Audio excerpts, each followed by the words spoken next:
আজি গোৱালপাৰা যিটো কৃষ্ণাৰ বিদ্যান পাৰাত মানে পাইকান এৰিয়াত গোৱালপাৰা ডিষ্ট্ৰিক্টত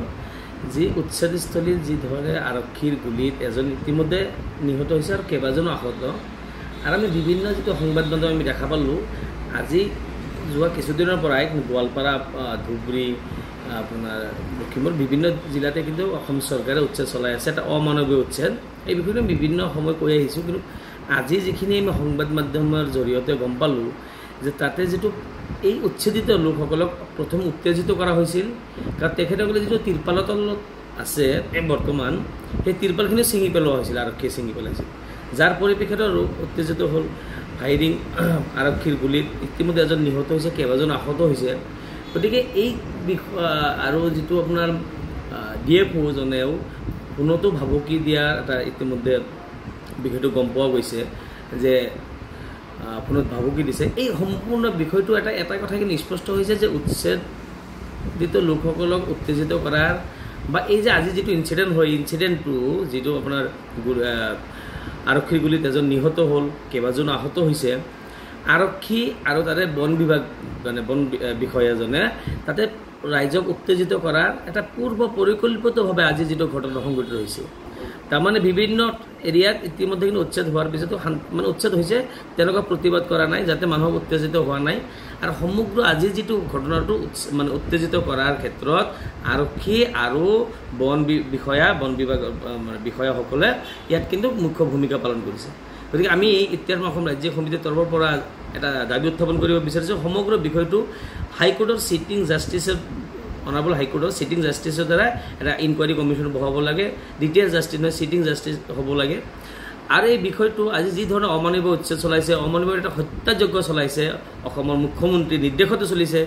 অসমৰ মুখ্যমন্ত্ৰী হিমন্ত বিশ্ব শৰ্মাই এটা অসমৰ মুছলমানসকলক যেটা নিক্ষেপ কৰা এটা গভীৰ এটা ষড়যন্ত্ৰৰে আজি আৰক্ষী বাহিনীৰ জৰিয়তে এই বিভিন্ন অজুহাতেৰে উচ্ছেদ আজি ফায়াৰিঙত ইতিমধ্যে এজন ঢুকাইছে যোৱা কেইদিন আগত আপোনাৰ হাতীৰ উৰ্ধত বৃদ্ধ এজন ঢুকাইছিল উচ্ছেদৰ পিছত তাৰপিছতো আৰু কেইবাজন দুই তিনিজন ইতিমধ্যে কিন্তু আপোনাৰ সুইচাইড কৰিছে মানে সপোনৰ ঘৰ যেতিয়া ভাঙি দিয়া হয় কাৰোবাৰ সপোনৰ ঘৰ ভাঙি দিয়ে ইমান গোটেই জীৱনৰ যেটো মানে ইনকাম সেই টকাৰে কিন্তু মানুহে থকাৰ ঘৰটো সাজে সেই থকাৰ সপোনৰ ঘৰখন একদম মানে খন্তেকতে ভাঙি তছনছ কৰি দিয়া এখন মানে গণতন্ত্ৰ দেশৰ চৰকাৰ এখনৰ প্ৰথম দায়িত্ব হ'ল নাগৰিকক খাদ্য বাসস্থানৰ ব্যৱস্থা গ্ৰহণ কৰাটো আৰু বৰ্তমান হিমন্ত বিশ্ব শৰ্মাই অকল বাছি মুছলমানক নিক্ষেপ কৰাৰ বাবে এই ধৰণৰ এটা অত্যাচাৰ চলাইছে উচ্ছেদৰ নামত আজি উচ্ছেদৰ নামত আজি গুলীয়াই হত্যা কৰা হৈছে 2021তো কিন্তু গৰুখুৰি দুজনকে লোকক হত্যা কৰা হৈছে আৰক্ষী বাহিনীৰ হতুৱাই গতিকে এইটো সম্পূৰ্ণভাৱে এটা প্ৰি প্লেনিং এটা মানে মুছলমানক নিক্ষেপ কৰা এটা মানে যেটো পন্থা অৱলম্বন কৰিছে গতিকে আমি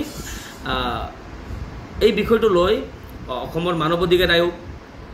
ৰাষ্ট্ৰীয় মানৱ অধিকাৰ আয়োগলৈ আহ্বান জনাইছোঁ অনুৰোধ জনাব বিচাৰিছোঁ যে এই বিষয়টো লৈ মানৱ অধিকাৰ আয়োগেও নিজাববীয়া গোচৰ হেৰি কৰিব লাগে ৰুজু কৰিব লাগে অনাৰেবল হাইকোৰ্টে নিজাববীয়া সম্মত গোচৰ ল'ব লাগে কাৰণ এই যিদৰে এটা মানে উচ্ছেদৰ নামত এটা মানুহ মানে মুছলমানক টাৰ্গেট কৰি ভাৰতীয় নাগৰিকক এইদৰে এটা গৃহহীন কৰা মানুহ ভাৰতীয় নাগৰিকক আৰক্ষীৰ হতুৱাই গুলীয়াই হত্যা কৰা ঘটনাটো এই সমগ্ৰ বিষয়টো লৈ এটা অনাৰেবল হাইকোৰ্টে এটা চমুটো ল'ব লাগে আপোনাৰ মানৱ অধিকাৰ আয়োগ অসম মানৱ অধিকাৰ আয়োগ ৰাষ্ট্ৰীয় মানৱ অধিকাৰ আয়োগে নিজাববীয়া গোচৰ ৰুজু কৰি এই বিষয়টো তদন্ত কৰিব লাগে তদন্ত কৰিলে নিশ্চিতভাৱে ওলাই পৰিব এইটো সম্পূৰ্ণভাৱে এটা পলিটিকেলি মানে এজেণ্ডা এটা লৈ যাতে 26ৰ বৈতৰণি পাৰ কৰিব পাৰে সেইকাৰণে উজনিৰ যেটো মেজৰিটি কমিউনিটিক মানে সিহঁতক আকৃষ্ট কৰাৰ বাবে আজি এই ধৰণে এটা আপোনাৰ হত্যাযজ্ঞ চলাইছে উচ্ছেদৰ নামত উচ্ছেদ কৰি সপোনৰ ঘৰ তছনছ কৰি দি এটা 1/3 পপুলেশ্যনক এই ধৰণে ডিপ্ৰেভ কৰি আজি শিক্ষাৰ পৰা বঞ্চিত কৰা হৈছে মৌলিক অধিকাৰৰ পৰা বঞ্চিত কৰা হৈছে গৃহহীন কৰা হৈছে লেণ্ডলেছ মানুহক আজি যি সময়ত লেণ্ড পট্টা প্ৰভাইড কৰিব লাগে তেনে সময়ত মানুহক লেণ্ডলেছ কৰি উচ্ছেদ কৰি যি ধৰণে এটা অত্যাচাৰ চলাইছে মানে আধুনিক এটা হিটলাৰ তেখেতে মানে হিটলাৰ হ'ব বিচাৰিছে জাৰ্মানী যিদৰে আপোনাৰ ইহুদিক হত্যা কৰিছিল হিটলাৰে অনুৰূপভাৱে আজিৰ অসমত 31st চেঞ্চুৰীত আজিৰ মুখ্যমন্ত্ৰীয়ে এটা মানে অকল মুছলমানক নিক্ষেপ কৰাৰ বাবে নতুন হিটলাৰৰ মানে আধুনিক হিটলাৰ হ'ব বিচাৰিছে তেখেতে